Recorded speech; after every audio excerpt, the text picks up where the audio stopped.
大家好，我是罗西里，我是马里兰州去年的 Master Gardener。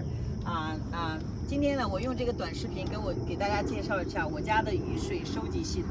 大家看，这是一个 water tank， 大概有275加仑。然后呢，这个 water tank 接水是从哪里接呢？大家从这儿往上看，这地方呢，看。这水直接就接着这个下水管道上，这个下水管道的水是从 gutter 上下来的，所以很快就能接满。如果下雨大的话，那接上来以后呢，我们就装了好几个头的这个水龙头，把水引向不同的花园。比如说这一个杆子就引向了那么远的那个花园，然后呢，这个管子呢就可以流到其他的花园。那么如果说水太多了流不及怎么办呢？就有两个这个 overflow， 你看在这儿有一个 overflow， 在这儿有一个 overflow， 也就是说呢，我平常呢会把这个关掉，但这个呢是自动的，水如果满了，它会自动的就会流下来。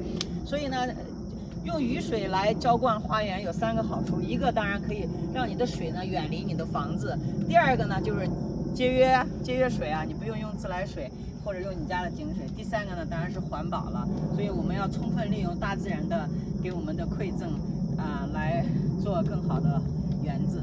好，你觉得这个有用吗？如果有用，你可以在你家里做一个。再见，拜拜。